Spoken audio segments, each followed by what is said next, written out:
Couple more time traveler stories with Lionel Fanthorpe, then we'll get right into the mysteries and secrets of voodoo. Lionel, a couple more areas of time travel, then I want to move on to the mysteries and secrets of voodoo, if Whatever we you can. say. We have had stories of modern artifacts found in ancient areas, stuck in stone. Michael Kremos talked about it before in the program.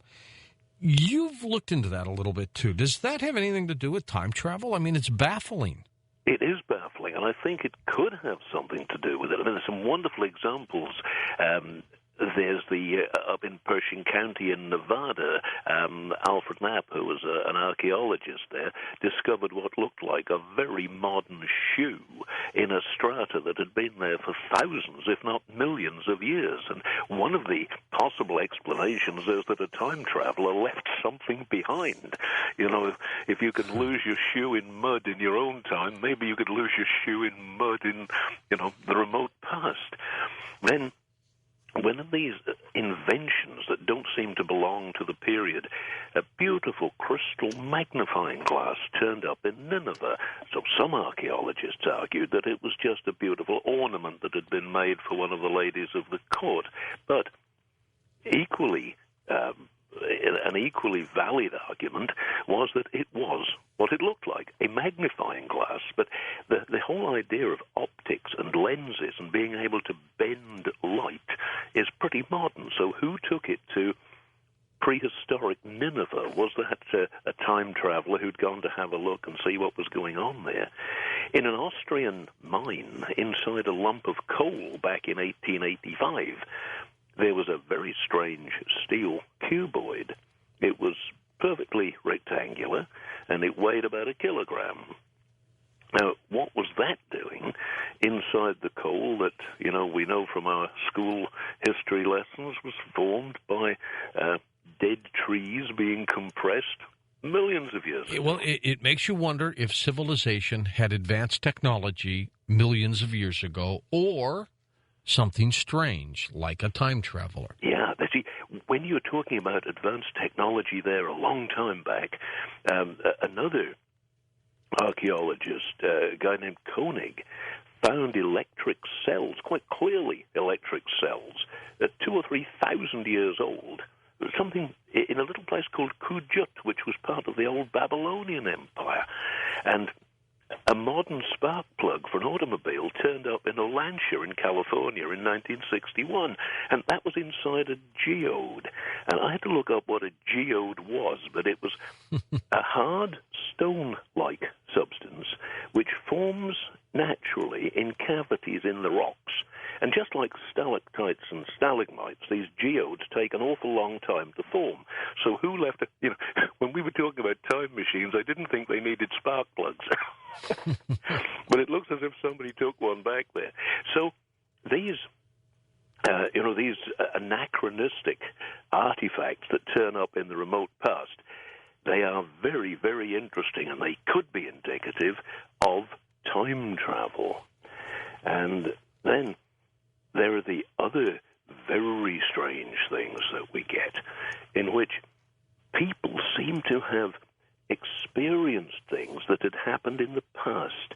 The classic example of that is the young plumber who was working in the cellar in the treasurer's house in York, city of York in the UK. And he was digging a hole. He just finished digging the hole. He was sitting having a rest.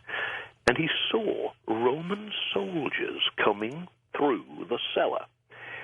They were normal, most of the normal cellar area, they were just visible from the knees upwards. But when they went through the hole he dug, he could see their sandaled feet and the complete soldier. It was as if they were walking on a road that had been there in Roman times 2,000 years before. Was he watching? Had that been a time slip? Was he watching an event that had gone on 2,000 years ago? Then there's the famous Wroxham Broad, which involves Romans again. That's in Norfolk in the UK.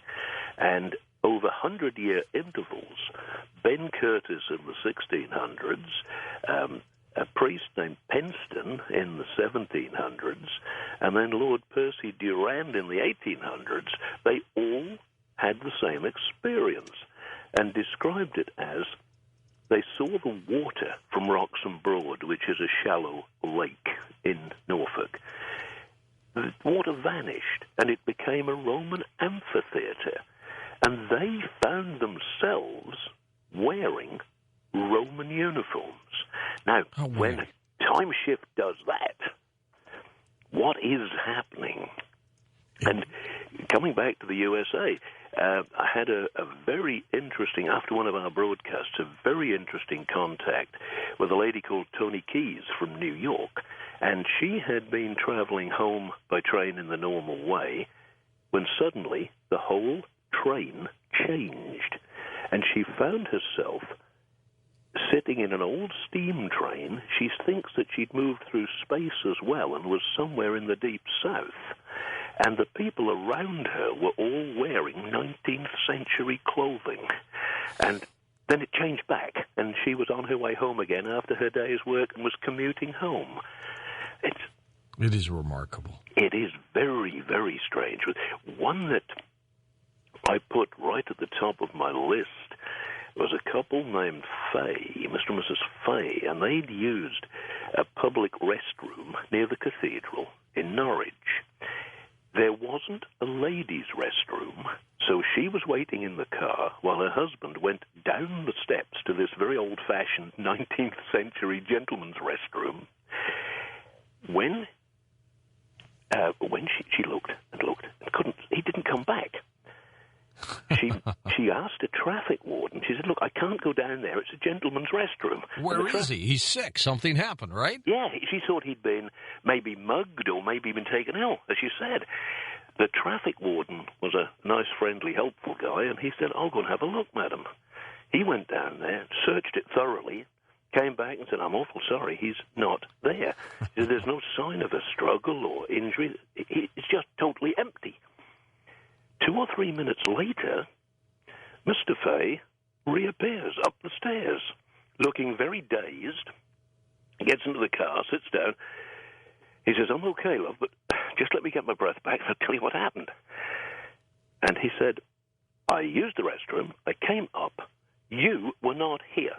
The car was not here, and on the other side of the road, cars of a kind I had never seen." Oh, my.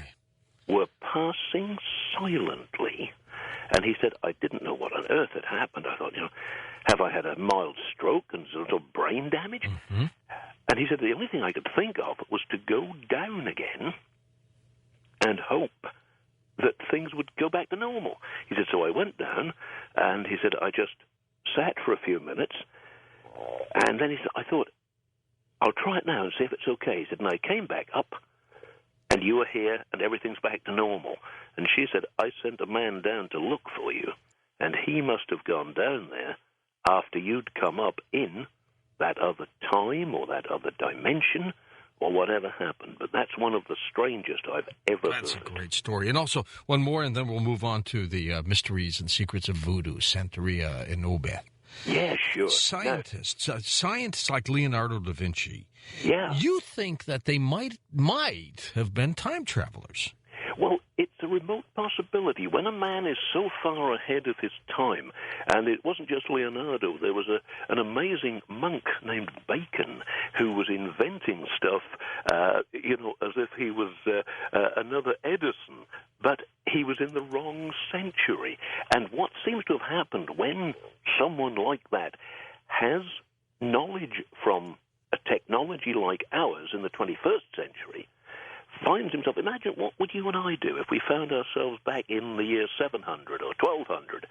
We have all the knowledge, we've got all the information, we know how to use a computer, how to use a telephone, how to broadcast, but we've got no technology, we've got no kit, we've got no equipment, so that we've got to use our advanced knowledge, the science that we learned as schoolboys in school is infinitely ahead of anything they've got in those earlier times.